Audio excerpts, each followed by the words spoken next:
Looks like some people are here already. I'm late to the party. I'm so sorry about that. Oh my goodness, there is so much going on these days. I am feeling like I'm in a permanent state of ever so slight overwhelmedness. Hi from West Virginia. Has this started? Is asking Rosina's Kitchen. Well, I'm here. If somebody could just give me a quick kind of thumbs up, like, yes. Kid in a candy store comes to mind. Hello from Romania. Wow, amazing. Oh, thank you so much for these kind comments. That's so lovely. Okay, we've got a thumbs up from our team, which is excellent news. That means I'm actually here and you're actually there.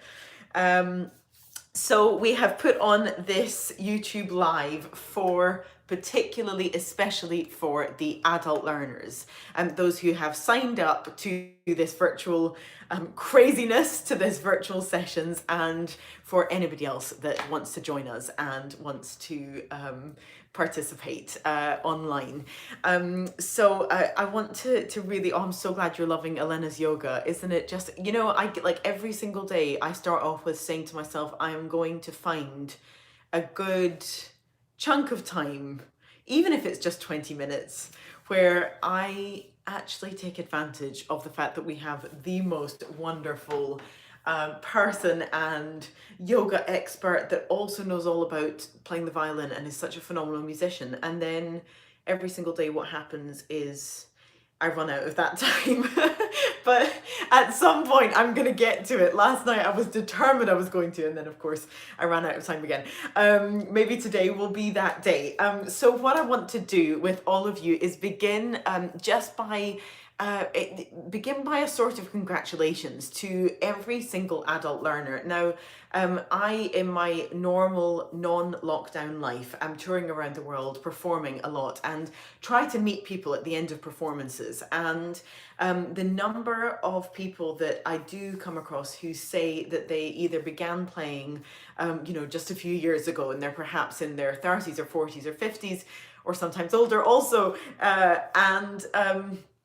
or people that learnt when they were younger have regretted, sincerely regretted giving up their instrument and have then come back to their instrument in later life. I'm hit with exactly the same reaction every single time, which is one of just such amazement, and I'm just so kind of moved and impressed with everybody that takes that step. For those of you who did learn an instrument when you're younger and have come back to it, I am possibly even more impressed with you guys, because you know, you have the memory of how difficult it is to learn to play an instrument, how much concentration it takes, how much focus it takes, the impact on our our understanding of our dexterity and also sense of coordination. Now, I'm somebody that has played the violin for hours a day since I was 4, and even I question my ability with coordination and dexterity at times. So I can only imagine that if there are muscles and positions and all sorts of things that you have not been doing every day since you were a child, that those things are particularly challenging. But I just want to say that as we continue our journey with the Benedetti Foundation, we want to increasingly host a space for those who are learning instruments in their adult years. We believe wholeheartedly in not creating boundaries and categorizations for music learning, that it should be something that so many people can enjoy of all different ages and ranges and stages in one place at one time. So we're going to be increasingly creating a kind of integration of adult learners and non-professional musicians. We just think that is incredibly important. So I want to address something that is just, we feel as the team at the Benedetti Foundation is really necessary to address. It's not going to take me long, but there are some practical things, because we have been having an overwhelming number of questions about certain practicalities of how this is going to work. So I will zoom through this really quickly, and then we're going to actually get to some fundamentals about playing and about musicianship. So this is a particular note to all the adult learners who have signed up but feel that they're not being properly integrated into the Zoom calls. We get a lot of the Zoom meetings, the Zoom sectionals, orchestral sectionals. We get a lot of messages about that every day. So I just want to first of all take you all into a very genuine perspective of our team. We have a tiny, tiny team. We've only been going a year, and we are very, very, very few people. So we, I think, expected the applications for this virtual sessions to be maybe 500, something like that. But we've ended up having more than 7,000. Now we have a continuous strive to want to be as inclusive as humanly possible and to create things that are interesting and challenging and available to as many people as possible. So we did not want to limit those numbers in any way, but they've proven to be just a couple of logistical questions that have come out. So I thought I would run through a couple of facts that are hopefully going to clear up a lot of those questions, because we've actually had to employ some extra hands with money we don't necessarily have in order to try to answer all of those questions with seriousness and fairness and consideration, which has become something of a full-time job for a few people. So I really, really hope that this helps. The first one is just to reiterate how seriously we take child protection. We have tried every which way to schedule our sectionals to include everyone, but after taking careful advice, realised that it's not possible without potentially putting young people at risk. So for all adult learners who signed up, we will send out the links to all Zoom sectionals by the end of this week. We are doing this incredibly carefully to make sure that we are adhering to all child protection regulations. This requires a careful screening of every second of our recordings, ensuring that we're scrupulous about making sure no young person is at risk. So please be patient with us while we do this. But by the end of the weekend, we will have sent out all of those Zoom sectionals to the adults who have signed up. Furthermore, we are scheduling 2 Zoom sectionals next Tuesday evening, one from 7:30 to 8 p.m. and one from 8:15 to 8:45. We have too many of you to be able to fit in on one Zoom sectional, so we've had to split that out.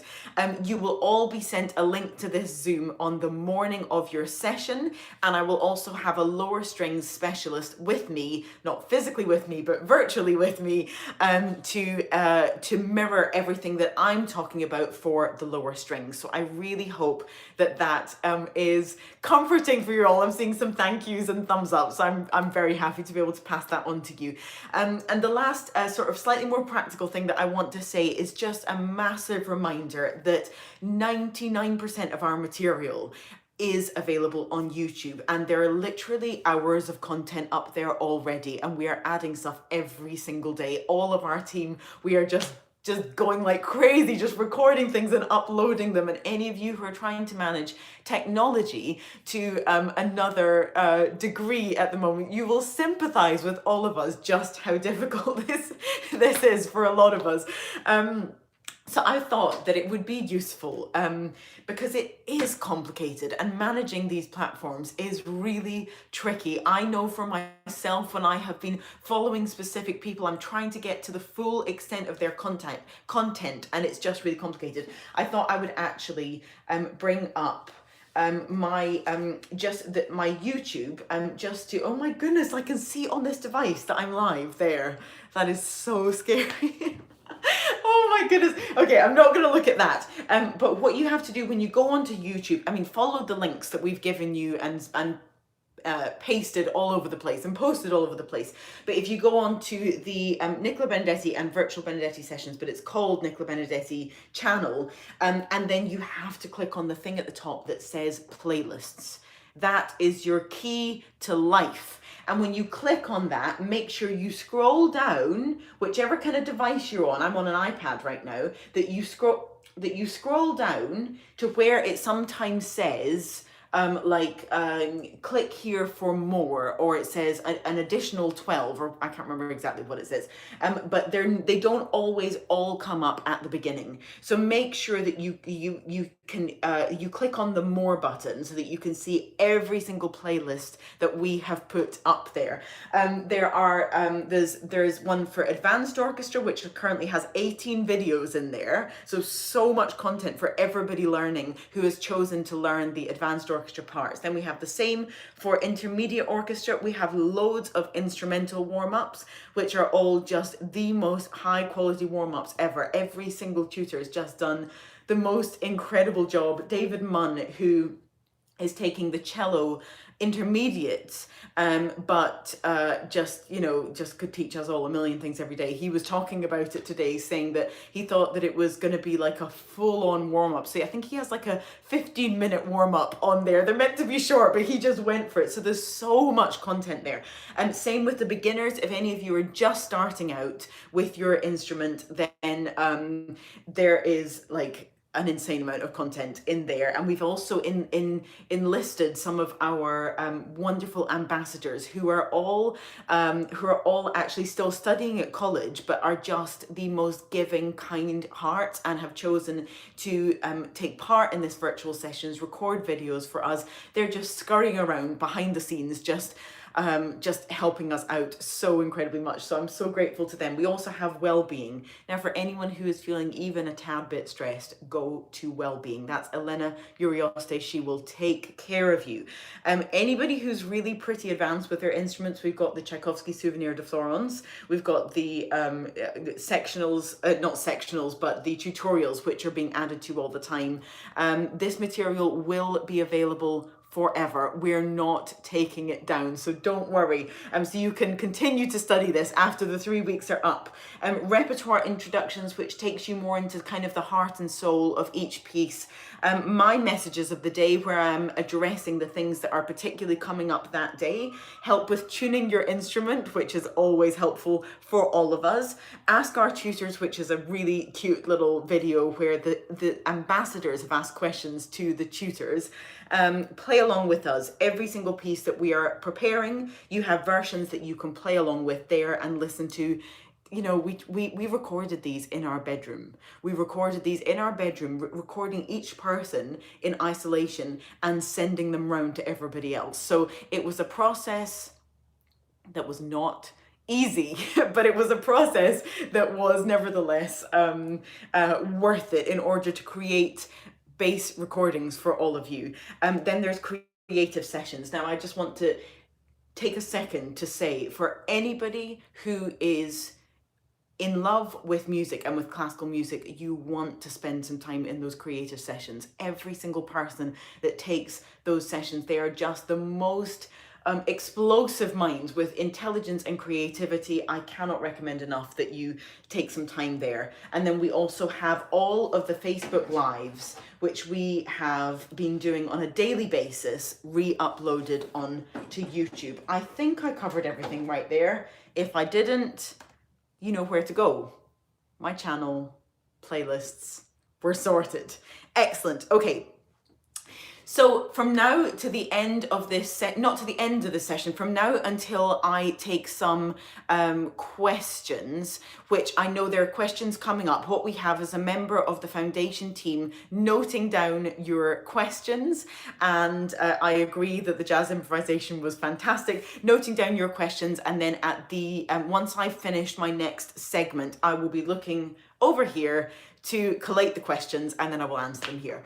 Oh, it's so complicated. Okay, so I thought I would actually just start with a bit of another, although we have done all of these beautifully put together introduction videos for every piece of repertoire that is available to you during this period, and will still be available after, I thought I would just speak to you personally for a minute about the intention of what we have chosen to work on and each piece. So the Paganini arrangement we had done by the Ayub sisters, and they are, if you don't know of them, definitely go and check them out. So the Ayub sisters, they both play piano. Well, amongst the two of them, because I always get confused, amongst the two of them, they play piano, cello, and violin, and they they compose their own music, they do arrangements, they have created entire worlds of music and pieces of music just in their bedrooms, but amongst all kinds of different bits of equipment and their various instruments. They're the most versatile, wonderful musicians, Egyptian, Scottish Egyptian, and I've known them for many years and just love them dearly. So I'm so excited that they have done this arrangement for us. The idea for the beginner part, the intermediate part, and the advanced part is that every variation provides some technical basis and technical exercise on which you can expand and grow and continue to develop your technique. I've just seen a question about fingerings and bowings.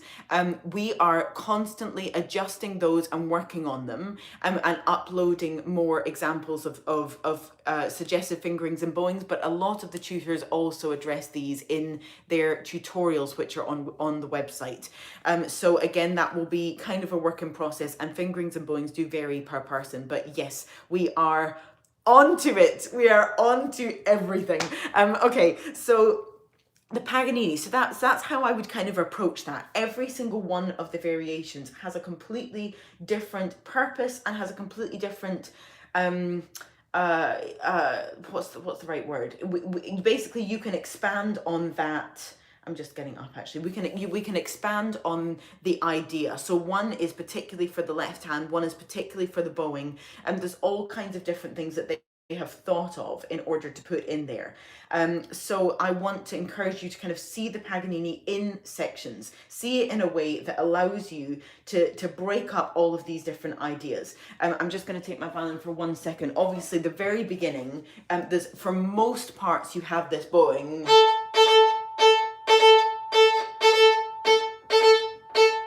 So to have articulation in playing for all instruments, to have that kind of, like my teacher would always go like that. So it was like something is really, is like something that's inside and then bursts open. And a lot of the time that type of articulation with the bow is something that we, that creates rhythmic clarity, and it also creates volume. So I don't know if any of you have your instruments out, but if you do, please feel free to join along here. So I'm just going to do that a couple more times, just to show you actually a thing that you'll see in a lot of the tutorials, and it's not something, how will the final concert work? We will let you all know, do not worry. A lot of the tutors, we haven't had a confab or conflab. Which one is it? Does anybody know? I've looked it up. Both are up there. Okay, we have not had a discussion about this, but so many of us do the same thing, which is to get people to create a horrible noise. Conflab. Conflab? Seriously, I almost said conflab.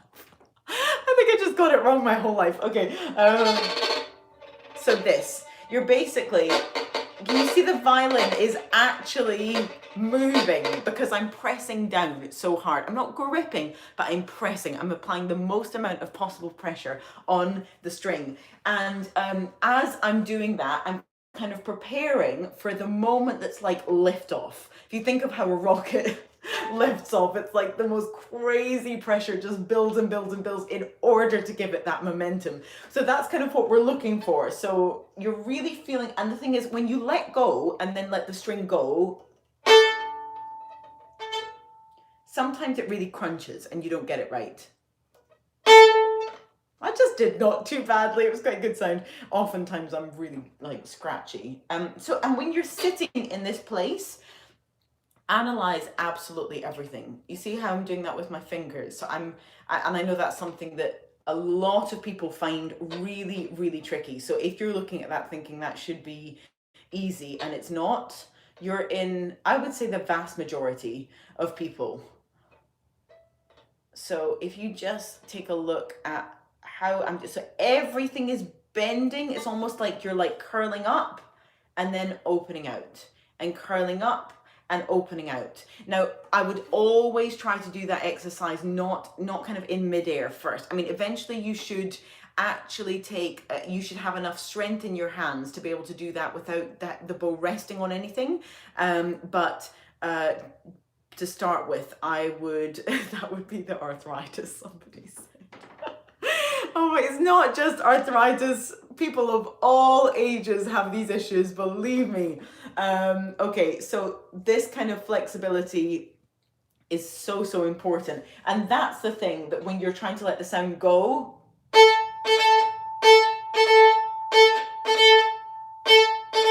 one of my teachers, Tchaikovsky, amazing teacher, he used to always say, like, he would get me to do something and I would be about to do it, and he would say, wait.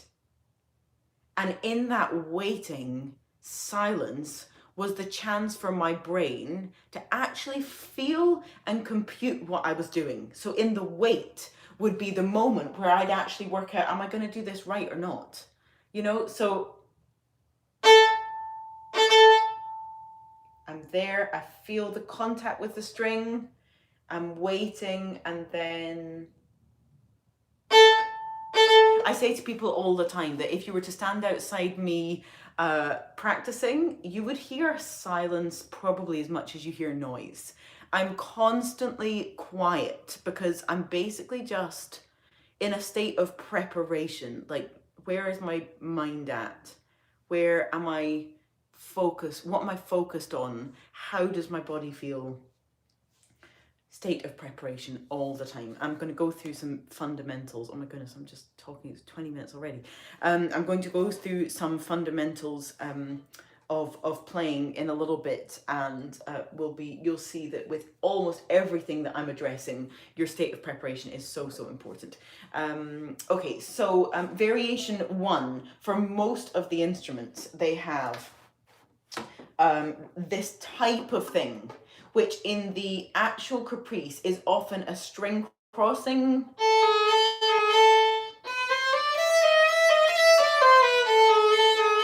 So what I was saying before about this,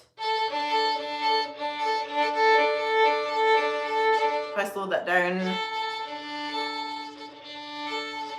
when you're going between strings and you're not trying to create accents or too much noise, you want the smallest amount of bow and the smallest amount of movement. So you can almost hardly see anything move, because those strings are really close together. And you also want the bow to be close to the other string. Sometimes you don't, you want it to be, it's really pure sound and you want to make sure you're not hitting the other strings. But if you're going from string to string, that can be really, they've got to be, the closer they are together, the less effort you have to go to.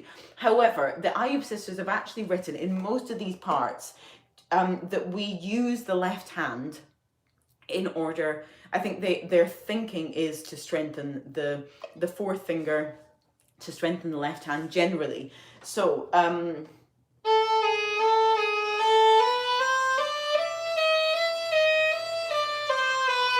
I'll say right from the get-go that my fourth finger is weak. It's weak, and I force myself to use it because that's what we should all do, is force ourselves to do things that we don't necessarily do well. But when it comes to me actually going on to a concert, how often do I rely on my fourth finger for something really tricky?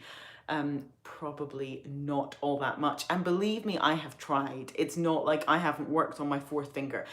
But this is a good point to say something so important, that I would venture to say I'm in a really privileged position to be able to speak on this, because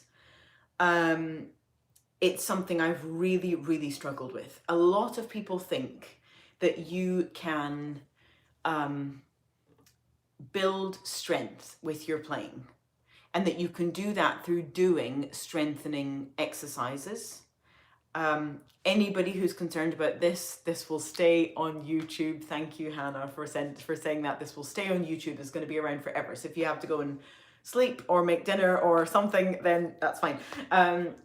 What was I saying? I'm saying that strengthening exercises are very tricky subjects, because if you are not in balance, and if larger muscles are not supporting smaller ones, if your feet are not firmly on the ground, if you're gripping like crazy, but you're not understanding that your arms and your hands have a natural weight to them, and that actually that is what creates good sound, and that's what creates dexterity and speed.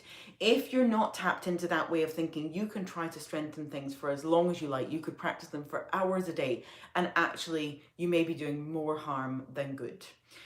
So what do I mean by that? If I give a very specific example, I'm just going to set my bow down for a second. If I were to practice this, where I'm gripping this part of the violin and pressing down like crazy on this part of the violin, everything from my shoulder to up here is just as tight as possible, and I think, right, if I just keep doing it, it's going to get better, it's going to get better.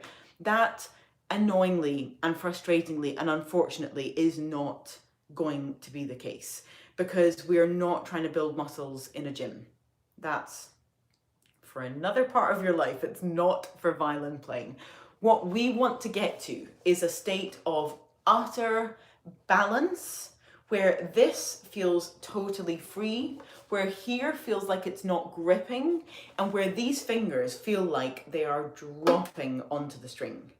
And the more they feel like the position is one where, like, if you imagine how you go to pick something up, like let's say a cup, you go to pick up a cup, you would naturally do that in a way that allows your thumb to support where your fingers are, and that there's just like a natural grip, because that's something that you've been doing since you were 1 year old. You just understand how to pick something up.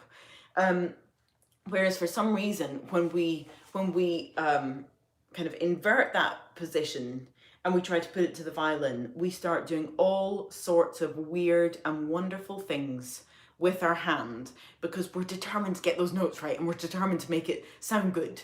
But actually, just one like golden nugget of advice for practice with, especially with string instruments, which I would love everybody to remember, that you absolutely should not worry about how something sounds all the time.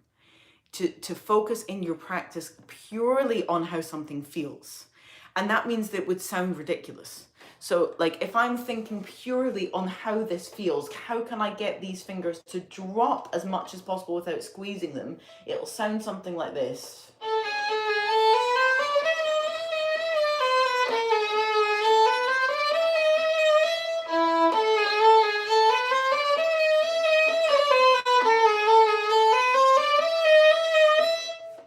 Which obviously doesn't sound very good, but I was concentrating so hard on the feeling that I can immediately feel like that taught me something, and that my fingers understand better how I need to approach that.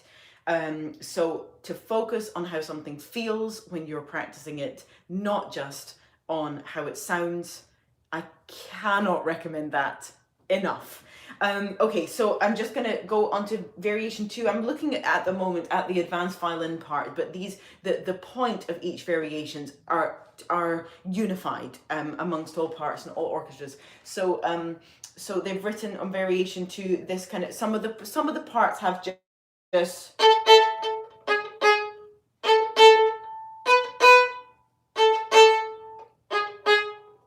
so, but in the first violin advanced part we have whatever fingering you want to do, either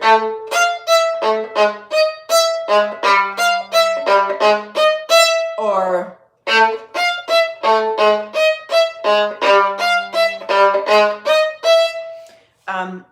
do whatever one. Obviously it's a bit more work for the right hand because you're jumping up to the top string. Now this applies to absolutely every instrument, whether you're playing the bass or cello, violin or viola. When you are string crossing, I've seen a lot of the tutors do this exercise, and I'm sure they're in many of the warm-ups as well, to practice string crossing in a way that actually doesn't use any horizontal movement, but you're just going up and down.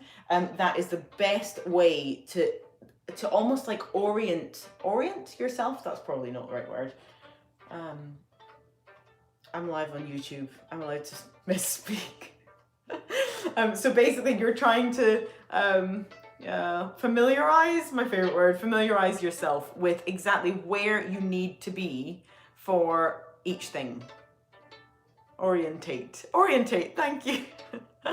Okay, that is like, it's for every single one of those things. The other thing is, for an exercise like this, a lot of the time that what I see people doing is using way too much bow. Just use too much bow for too many things, and what it creates is a whole load of chaos. Now, I will move on to different examples of actually where the point of playing. So a lot of the Paganini is compact in a certain way, and this applies to all the levels regardless of which part you've chosen to play. There's a certain kind of discipline and soldier-like discipline and control that we want you to get with both the left and the right hand. It's not a piece for this sort of like flowing outward pouring of like freedom and emotion. That's not actually what we're creating with the Paganini.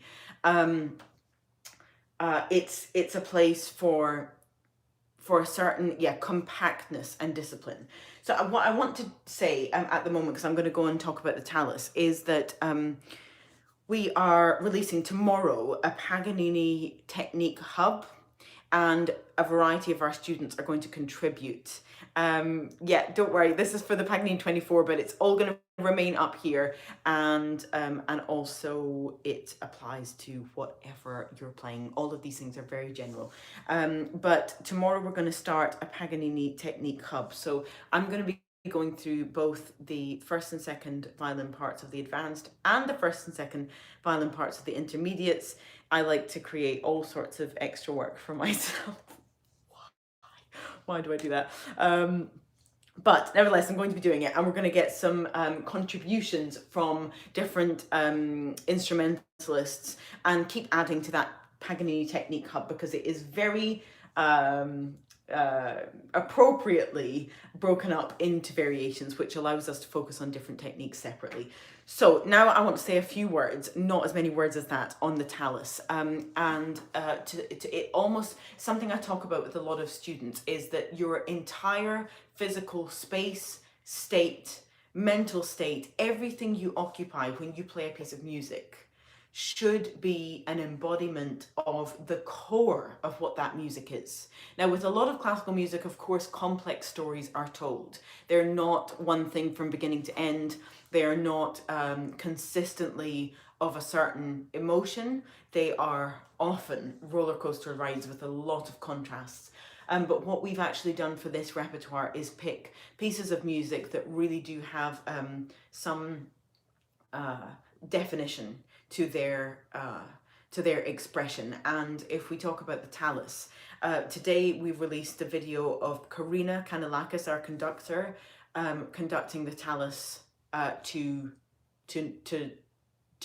sorry, you only see her and you do not see any of us. But what it shows you actually is how we learned to record this piece. So what we did was have, I was the first one to record it, I believe, to her. So I was just watching her conducting the air. So she's actually hearing that. I'm talking about the Thomas Tallis Fantasia by Vaughan Williams. That's the piece I'm talking about just now. So she was just hearing, if you imagine the skill and the mastery of a conductor. So she is just hearing all of that in her mind, and conducting the air, imagining musicians in front of her. And if you imagine, for conductors, to me it's totally fascinating that that's the majority of the work that they do, is not hearing an orchestra in front of them. The rehearsals with orchestra are, you know, like 3 hours here, 3 hours there, but they do so much studying in silence. And so what I want you to do is go to that video, and so the one where you can only see her, and just try to see if you can get a feel for how she paces. We chose not to use any kind of click track for this. So it means that there's a huge amount of rhythmic flexibility. Now that does pose some challenges when it comes to actually recording this, because you are Everybody sees things differently in a conductor, everybody reacts differently. Somebody can feel like, oh, well, what she meant was this, and the next person can feel like, well, what she meant was that. So an amazing exercise in everybody's individuality and how they perceive music. But I think we came to quite a good result in the end. But I want to encourage all of you not just to watch that film, but to watch that footage of her, but to also do it without listening to us playing, and to see how closely you can follow that. Now I just want to say a few things about sound in the talus, because it's something I've always worked on a lot. Like, we want to create a clean sound, of course. You want to create a sound that speaks, but something that was always really natural to me to do, and something that a lot of musicians and some teachers would get frustrated with me about and criticize me for, and some conductors also, is that my sound wouldn't start cleanly right from the beginning. So I would kind of creep in. So you hear that kind of air in the sound. It's somewhere in between silence and a pure tone. And a lot of people would kind of think that that's not sophisticated, or that's like not good practice. Your sound has to be clean from the beginning. But the older I got, the more I decided that I don't really care what they think, because I love that sound. And I love when you hear something that, like, if you imagine the violin as being something that can emulate as wide a variety of humanity as possible, and of human sounds and expressions, you know, and air, like, just think what air is and its importance to us, and also the dimensions of how you can speak and communicate to people. You know, like, when you, like, take away every way of speaking softly and take away every whisper, suddenly you have a lot less of a palette through which to communicate.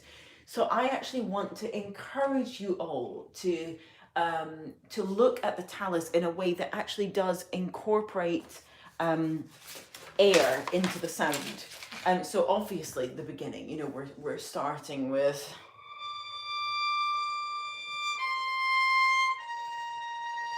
I'm just picking random notes.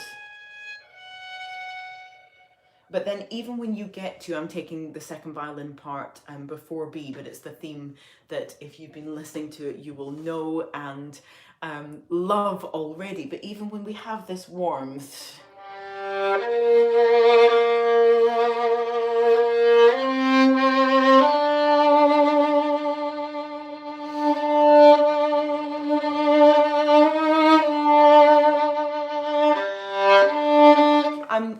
even if I were to play softly but trying to create like a good clean sound, it would be not the same. Like,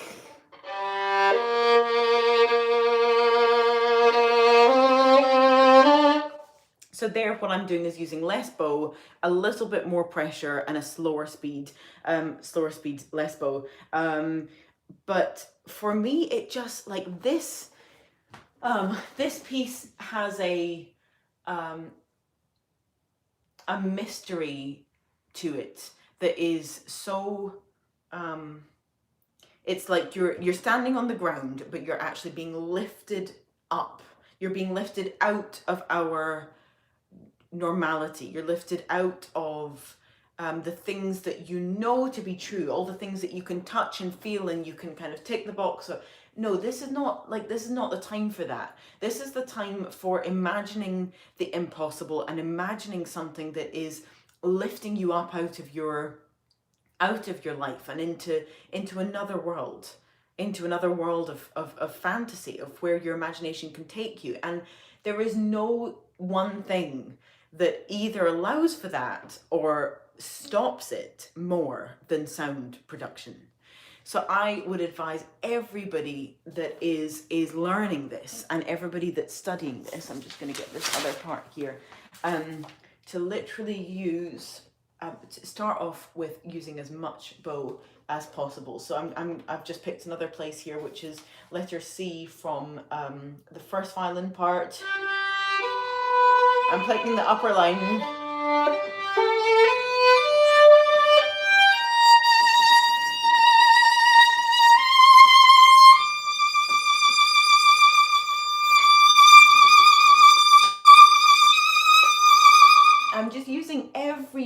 my bow that I possibly can.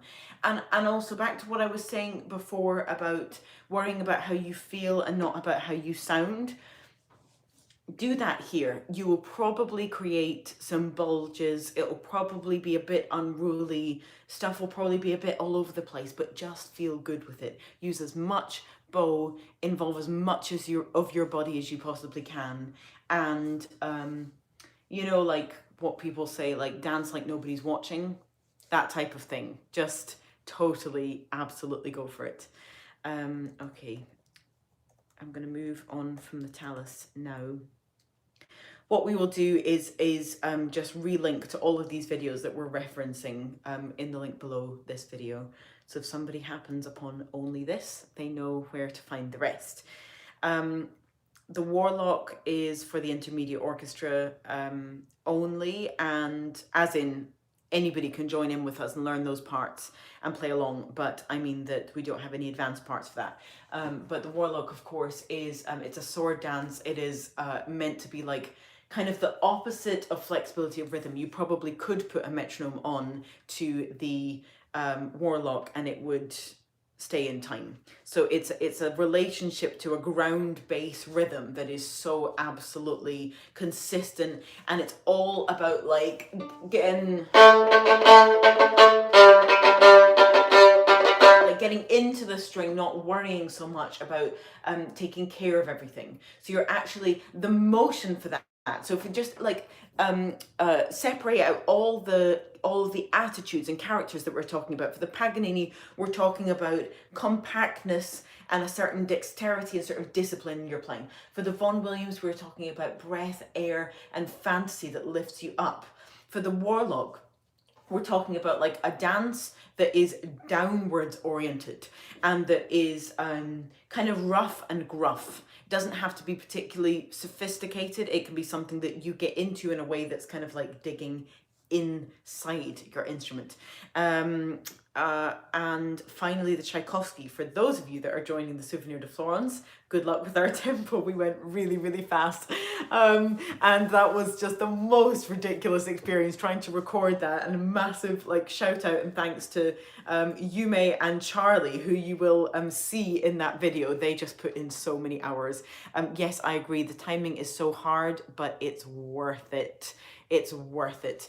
And also just to say about the timing in the talus, if I'm jumping about here, sorry, I made the mistake of reading something that's on the screen, but with the timing of the talus, if you try to relate to it like you were learning to sing a song, don't just stare at the music. Don't just stare at the music. Goodness, people are crazy. So what you want to do is actually look at the shape, and as if you were just like you would learn a song that had never been written down. I would massively advise that, because then the demeanor will be easier for you to mimic and easier for you to grasp. I'm slightly getting the giggles here, okay. Right, Tchaikovsky, like I said, well, actually just go and look at our tutorials. By the end of this week, there'll be 4 tutorials up for the Tchaikovsky, so hopefully that will be really helpful in terms of getting inside the minutiae of learning that really difficult part. And you know what, even if it is a little bit too difficult for you, there's so much to learn from those tutorials that you can play along to the bits of the Tchaikovsky that you can manage. For example, the beginning is a little bit more graspable, and some of the really like for example, the second subject theme,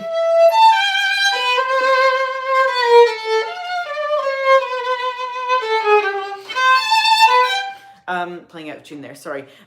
You know, all of these things are possible for you to join in, and it's such an amazing piece of music. I would just advise you to take some time in that Tchaikovsky area. That's all in the playlist, Tchaikovsky Souvenir de Florence for students. Okay, So how are we doing with time? Oh, I've been talking for a long time. I'm going to run through these 10 or 11 points very, very quickly and then answer some questions. These are very general points, not relating to these pieces of music, but because I don't know exactly what level all of you are at, I thought I would just touch upon them as like my top 10 basic principles of playing, which apply to absolutely everyone. The first is posture, balance, and flexibility. As I was talking about earlier, to build strength on a base that is shaky is a futile pursuit. It's not something that is a good investment of time. So always, always look how you're standing. Are you balanced? Do your arms feel floppy? Basically spend 2 hours on our warm-ups playlist, because every single tutor talks about the same thing. Make sure that arms are really nice and heavy and floppy, and make sure that everything in your body feels as fluid as possible. Elena also takes you through a lot of kind of exercises that push you a little bit more, so slightly it's not really strengthening, but it's just a slight kind of stretching and flexibility. I also talk about that a lot in my very first with Nikki video called Back to Basics. And just the second point is to say how much physicality is musicality, and that is technicality. It's something that Laura and Hannah are probably bored of me saying, but it's so unbelievably true. If your brain is going like this, then it's going to impact your body. If your body is going like this, it's going to impact your mind, and both of those things massively impact your ability to express and to be a communicative musician. So I would always address all components at one time, and don't fear working on technical things, but always relate them to the to the basics of your playing. I think some people are perhaps asking about a Tchaikovsky tempo that's slower. I'm not sure if we're necessarily going to have the time to do that, but we could. Well, we won't be able to do it all together, but maybe you're not even asking about that. But through the tutorials, we are kind of working on things at a slower tempo.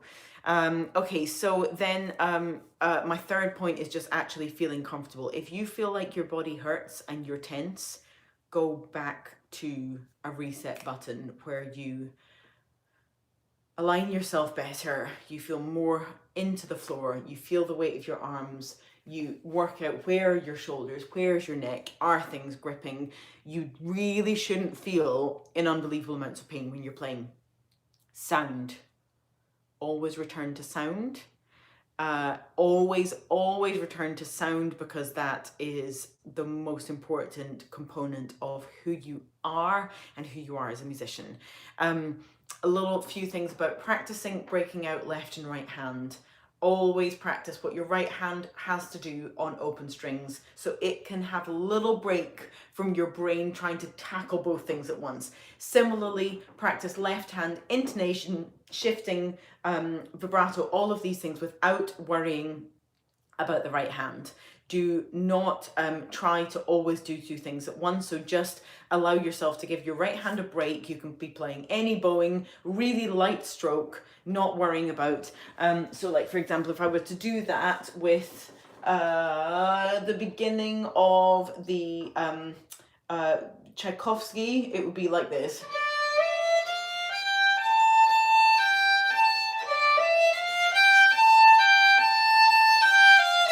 So I'm not trying to do articulation, I'm not trying to do it up to tempo, I'm not trying to even do the right bowing or the right rhythm. I'm just focused on, does the left hand feel good? Separating out the right hand from the left, right hand from the left.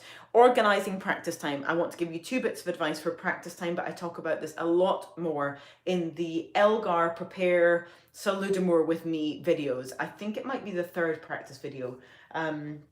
The 3rd tutorial, I can't remember, but in one of them I talk a lot about practice. They're detailed underneath, so you'll be able to find it quite easily, I hope. And I talk a lot about separating out practice into one that is purely experimental. You are the rebel. You're doing whatever you fancy doing. You are just like trying any old thing. So every bit of advice I've given you just now, you're just saying, actually, I don't feel like doing that. I'm going to try this and I'm going to try that. And you just go for it.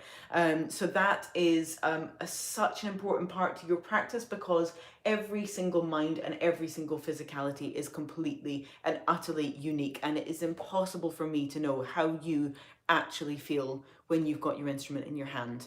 There is no way for me to know that. And I think because of that, you have to ask difficult, awkward questions of yourself and try to come up with the answers. It's a thing that we're all kind of opposed to doing, because it's harder work than just doing what somebody tells you. But it is so important when it comes to trying to master your instrument and trying to be comfortable, because there's only so much an outside source can ever provide for you. But then the other 50% of practice, you should be like soldier, so that you are just doing exactly what you've been told. You're persevering with something that seems difficult. You're demonstrating diligence and resilience and routine and discipline. And if you kind of do both of those things in your practice, it's I think there's quite a lot of there's a lot to be gained from separating them out and being quite organized with that. I wanted to give like 2 bits of advice for vibrato, but we're kind of running out of time, so I would suggest anybody who is struggling with vibrato, I've recorded 2 long videos on vibrato, which take you through a lot of exercises. But one thing that I would say about those videos is I give you all sorts of examples about vibrato here, and I talk a lot about using this as a base and then coming away from it, kind of pulling the fingers like down like this, and then back up, down again and back up. Rebecca is saying that the first vibrato video has lasted her for months, which is great. But one thing that I didn't address is that you actually can do exactly the same thing with a kind of more arm vibrato. So all of the exercises I do, which are rhythm, I'm doing them like this.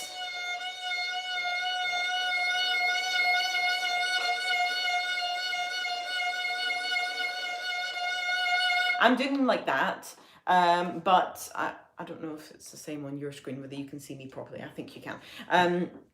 I'm doing them like that, but you can do exactly the same thing using more of this part of your arm. So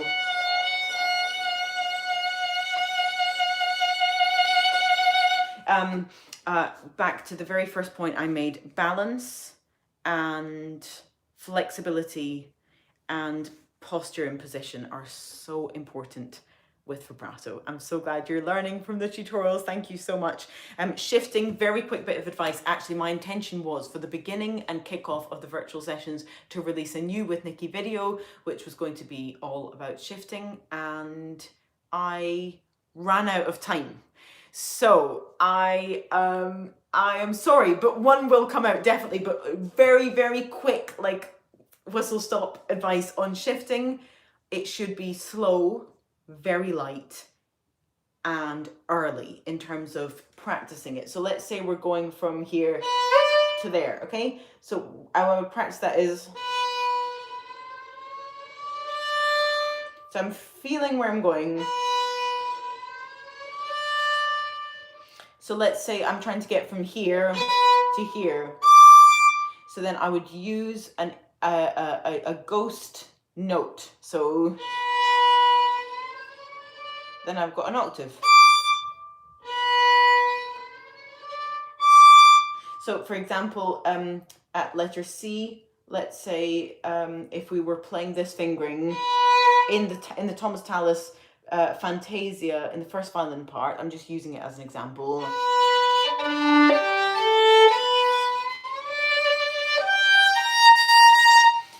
So very, very light. When you're shifting, it should be like, you should hear this noise like across the string. And what that allows you to do is hear when you're approaching the note, but it also allows your left hand memorize, because it's sensitive enough and light enough to memorize where you're going. Okay, I've got 3 more points, which I will say very quickly, and then I'm going to look at these questions, which I'm hoping, oh, Hannah, you're a star. Thank you. Okay, so the third last one is to always ask, what is the point of this piece? And to get into the meaning of the piece regardless of level. And I cannot possibly advise that enough. That you are constantly asking that question, because it affects everything about your physicality. And playing instruments is so difficult that a lot of the time we forget that we're trying to express something and tell a story, and therefore you have to ask yourself that question. And then, I mean, the next 2 points are pretty much on the same line. So grasping kind of the totality and the emotionality of music as being something that you are, you're compelled to draw people in with with how you're playing. And that's so powerful that you don't mind all the little things that you're worried about. So yeah, and the last is just about getting yourself into that state where you're telling a story that really does mean something to you and has that genuineness to you, and to try to not feel self-conscious about that. So that me get to the end of these points. Right, I'm going to whiz through these questions. If any of you have to go, don't worry. I've been on here quite a long time. Okay, so right, how do you set reasonable expectations for progress? I started the violin about 2 months ago, and I honestly feel like I'm making good progress, but I'd like to know if I'm on track. That was from Michelle. It's a really good question, actually, because it's very hard to judge. The one thing that I would say is, you know, provided you are trying to grasp inspiration and advice from as many places as you can, and you are, you know, you can gain lots of like resources and guidance from wherever you get it from, whether that's you're studying with a private teacher, or you're attending, you know, online group lessons, or whatever it may be. I would just say that if you feel like you're progressing, then you are. You know, it's there is no specific benchmark. I progressed really quickly at the violin when I was young. But then there were other people that maybe progressed a little bit slower, but then after a certain point, Andrea Guide, she was talking about this yesterday. She's our first violin advanced orchestra tutor, and she was just saying that she has learned in all of her years of studying that people develop and plateau. Learning is not linear, and improvement does not go like this. Improvement will always have an ebb and a flow. You'll have moments where you just feel like nothing gets better, and moments where you feel like you will get a lot better. So she said that she learned over a long period of time to just respect the plateaus of her students. And so I think you really just have to be sensitive to that for yourself, and ensure that you are you will know if you're putting in the time and the effort, and if you are, then I'm sure the improvement is happening. Do you think I could teach myself how to play in third position, or should I wait until I can be taught by a teacher? Third position, you absolutely can, as long as you are guided by notes. Third position is your home. It's your most comfortable place, because it's the place where you cradle the instrument. It should actually be the easiest position. I find it easier than first position, but make sure that you've got good benchmark notes. So every position has a bass, and that bass is with your first finger. So if you have a D string, then you just slide on the A string now, up to third position, and you might go a little bit too high or a little bit too low, but then find that D. And if you play those two strings together, they should sound like an octave, like roughly the same note, but not the same note. So once you're there, now you just mimic that on every single string.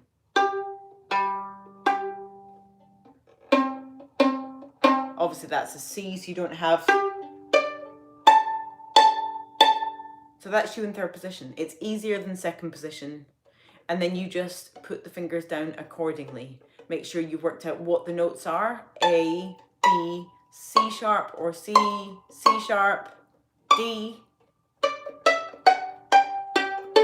And keep that first finger down the whole time, because that is your base, it's your home. We always need some kind of a roadmap, no matter what we do. Okay, I have a problem playing by ear a lot and less of a problem, I guess, reading music. How do you balance the two? Practice the former, the latter, whatever. Practice by ear a lot and sing. If you hate the sound of your voice, tough. Do it. Nobody is a bad singer. Everyone can do it. You just have to practice. Lucinda, who is doing all of our Kodai method. She's doing 1 hour, I think it's per week. And she has a number of warm-ups on the YouTube playlist as well. You should definitely look at her material. She can teach you in a second how to be more confident with hearing as opposed to just going for something that's on a page. And it is key to being able to play in tune, to being able to, Lucinda is amazing. Jen is saying she is just absolutely incredible and does it in the most judgmental way. The question was about playing from ear. This person is saying, this is John, saying that he prefers to read music rather than play from ear. So I would definitely take part in all of the creative sessions and general musicianship warm-ups. Take part in all of those things. What I was going to say that Lucinda says is that most of music education is tailored towards those who have a certain aptitude and naturalness with music. But what about the rest of people? Everybody has varying levels of ability with playing and with music, and we should not feel in any way kind of guilty about that or concerned with that. It should just be something that we source the materials that can help us with our weaknesses and work on them as much as possible. And it doesn't have to be contentious or emotional. You know, we all have different strengths and weaknesses. Any advice on how to practice as well as possible on days when adult life has got in the way and you're sleep deprived, says Kate. Oh my goodness, I don't know what to tell you, because when I'm sleep deprived, I really struggle with practicing. But the one thing that I would say is to give yourself a little bit of a break with that, because to practice badly is perhaps worse than to not practice. So I would wait for that moment that you really feel up for it. And if you want, you can do a lot in 15 minutes if you're in the right frame of mind. So choose. Do you want to be quite kind of pre-prescribed with how you practice? So 15 minutes where you've literally written out, I'm going to do 5 minutes this, 5 minutes that, 5 minutes that. I would say 5 minutes on posture, on how do I feel with my instrument? Do I feel like it's sitting good? Do I feel comfortable? 5 minutes on sound, and 5 minutes on keeping these fingers working. If you're really tired, I think maybe you can still manage that. I don't know. It depends on the level of tiredness. Okay, I have a bad habit of lifting my shoulder instead of my wrist. How can I change this habit? It would be good to know if it's the left or the right hand, but if it's the right hand, lifting your shoulder is not very good. But I would say that somebody like Janine Jansen, you can see that she actually lifts her shoulder quite a lot, and she makes the most phenomenal sound and gets around everything. So again, it's down to you, but ideally you want to, when you start playing, have the shoulders in a state that are a bit more like this, and you're just kind of sinking in.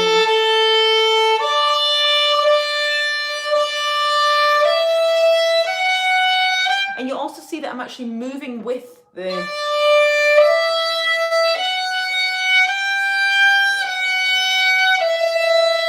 I'm checking my shoulder.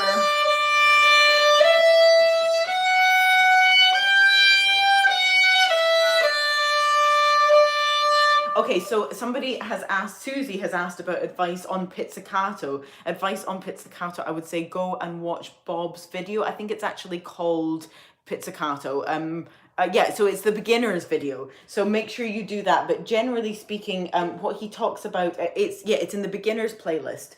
Bob Cairns, he's just an absolute gem, and he's from Glasgow, so you got to love him.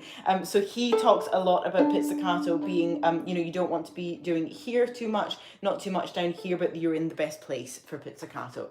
How do you balance the violin on your shoulder without pressing on your shoulder or your chin? I just, like, this is the bane of everybody's life. It's awkward, but I would say experiment as much as possible. My first teacher at Uni Menuhin School, what she would do is get us to take the shoulder rest off and balance the violin on the on the collarbone, so that you're not gripping with the shoulder, but the violin is balanced on the collarbone, and then you actually are going to be filling in that gap. You're going to be filling in that gap with the with your shoulder rest. So pick a shoulder rest that fills in the natural amount that's between your shoulder and your violin. Okay, so I think any of those of you who advice for anybody who has never played with a conductor before, I would just say that if you understand kind of how the music goes, that sounds really like simplistic, but if you understand how the music goes, you are kind of onto a massive winner, because you're not relying massively on the conductors every single move, and that, like, if you don't look at them for a second, you're suddenly lost. You want to know the surroundings. That's kind of the responsibility of every orchestral musician, is to understand where you are in the context of a bigger picture, as much as possible. Okay, any practical questions? I hope we've been, like logistical questions about this virtual sessions, I hope we've been answering. But for any of you who are here now who weren't here at the beginning, that are an adult learner that have signed up, will you do me a massive favor and go and watch the first 10 or 15 minutes of this session, because I explain the answers to many questions. Auditions, are you talking about for the final concerts? If you have signed up, then you send us videos, but all of that will be made available. Don't panic. There's no need to email us lots of times about it. Only email us if we have said that we would get information to you by a certain time and you've not received it. All of the welcome packs should have outlined that really clearly, that we will be back in touch regarding the videos to send us, the submissions. So I think I've come to the end of this session. I have been talking non-stop for 66 minutes and my mouth is really dry and I'm desperate for a drink of water. So I want to thank you all so much. Thank you for all of your messages. Thank you for all of your participation. And I can't wait till next week. Please keep looking over all of the content that we've put available online for you, and keep looking out for all of those playlists, because they're added to daily. We have recreated daily schedules as well as weekly ones, and we're working unbelievably hard to make that available for you all. So thank you for all the thanks. I really appreciate it so much, and just enjoy playing your instruments, and thank you so much for being here. Lots of love to all of you, and good luck.